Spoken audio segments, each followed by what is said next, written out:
A todo momento aqui, Deus está falando aqui neste lugar sobre adoração. A todo momento aqui neste lugar, eu falei ali com o meu amigo, eu falei, Deus, Ele está falando sobre adoração neste lugar.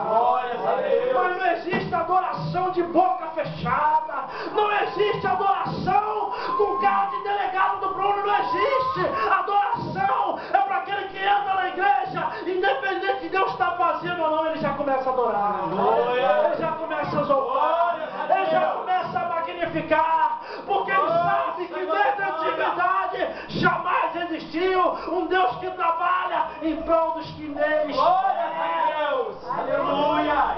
Mas sabe como tu conhece o verdadeiro adorador? É antes de abrir o mar. Aleluia! É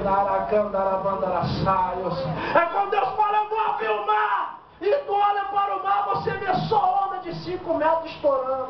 E tu pensando, como é que eu vou passar por essa situação? E Deus está te falando, ei filho, aonde é para orar? Aonde é para adorar? Aleluia! Tem adorador aqui neste lugar, nessa noite. Cadê os adoradores? Cadê os adoradores que adoram em espírito e verdade? Adorador não brinca, adorador é magnífico, em nome de Jesus.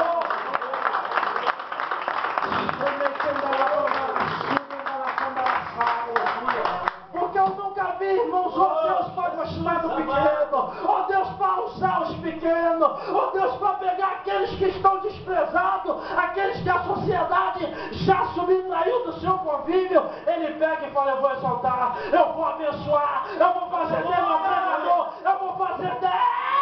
Glória a Deus! Aleluia! Agora eu fico lembrando, irmãos, de João capítulo de número 2. Diz a Bíblia que tudo estava já planejado para aquele casamento acontecer na mais perfeita harmonia. Mas diz a Bíblia que de repente o inesperado acontece. O vinho acaba. E ali, como todos sabem, Maria é notificada daquela situação, e ela vai até Jesus e fala, Jesus, o vinho acabou. Em outras palavras, Jesus, o inesperado aconteceu. Jesus, eu tinha planejado tudo, mas a calamidade ela bateu na minha porta assim mesmo. Jesus, eu estava tudo certo, a vitória já estava na minha mão, mas de repente eu vi a situação adversa estar de frente para a minha vida.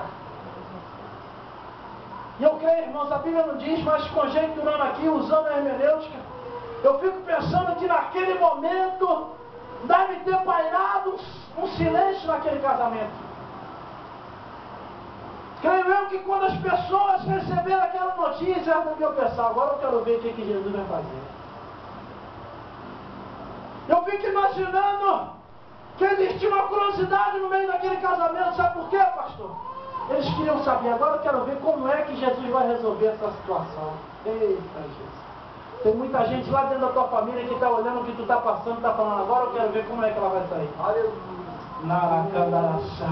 Agora eu quero ver como é que ele vai vencer essa barreira. E ali todos no casamento olhando para Jesus. Acredito eu que muitos deviam pensar, agora eu já sei. Ele vai usar um dos teus discípulos e um milagre vai acontecer. Mas para a surpresa dele, Jesus não usou nenhum discípulo. Aleluia. Eles poderiam pensar, Jesus ele vai usar a mãe dele, o milagre vai acontecer naquele casamento. Mas para a surpresa dele, Jesus não usou a sua mãe. Acredito eu, irmãos, que naquela noite Jesus deve ter dado um giro de 360 graus, porque diz a Bíblia que ele era 100% homem e 100% Deus.